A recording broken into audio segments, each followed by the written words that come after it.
So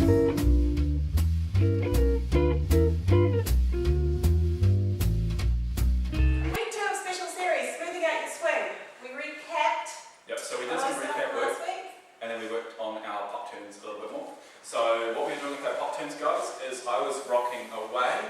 I'm kind of opening my hand out like that, and she's hooking onto my elbow. Right?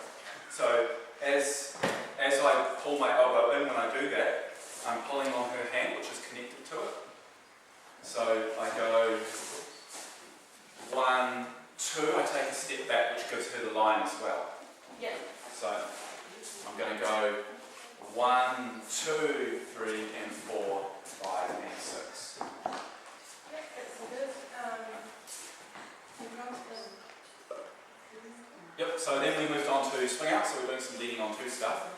So the reason is if we were doing something like a sushi roll, 1, 2, 3, and 4, 5, 6, 7, and 8, 1, 2. It feels a little bit sudden to lead her forward straight away on 1. A bit of a surprise. So what we like to try to do is to go 1, 2, 3, and 4, 5, 6, 7, and 8. Stretch, go 3 and 4, 5, 6, 7, and 8.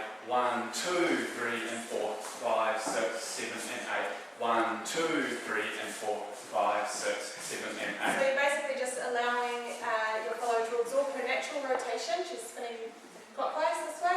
Yeah. And then I step out on 1. I have a very strong connection, so I'm not letting my shoulder pop out. I'm trying to keep my shoulder in, so that as I step away from it, we have a counterbalance. So if I let go, we both would go backwards. We're not tipping our bodies into it that way. It's kind of from our core, so we're kind of sitting into it a bit. So as I do that, I'm doing that to create a bit of stretch, and I'm not leading her to step forward, and I'm not leading her to step back. yeah, so it's more or less on the spot, getting the stretch, and then the lead in on two for a more comfortable transition between moves. And then the other thing we did with our swing outs was trying to get the swing out from 4 rather than 5. So if we're going 1, 2, 3, and I can go 4, and then she's already coming past me on 5. The contrast is if I go 1, 2, 3, and 4, and I'm quite far in front of her, then I have to do a lot of work on 5, which is perfectly fine. What we were looking at is 1, 2, 3, and 4. I can step past her a little bit on 4, which creates a rotation, and then on 5 we're just resolving that rotation rather than having to create it all. So 5 is a natural conclusion of the 4 step. Yeah. Okay. And then the other thing we did was 6 counts.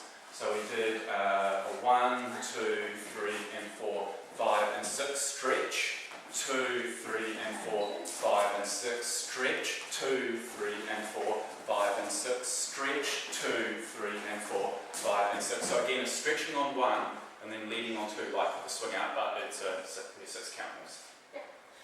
The other thing we just noted at the end of the class, we didn't get to go over it unfortunately, but the concept of multiple pop turns. And so if you make your pop turn, we did the pop turns to close, so we were going 1, 2, 3, and 4, 5, and 6 from a different angle. We're going 1, 2, 3, and 4, 5, and 6. So I pick up her back. As soon as I can see it, I'm going to scoop in there, and then I keep my footwork going so that I can then step with her on 4, so I can pick her up and then go pivot and turn for 5 and 6. yeah, so the lead's not interrupting the natural rotation. It's quite a smooth transition, kind of catching the air kind of concept from last week.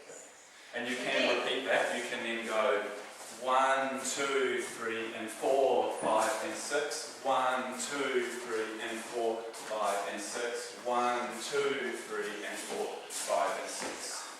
So that was the class. We'll be touching on it again, maybe in another block. Until then, see you next time.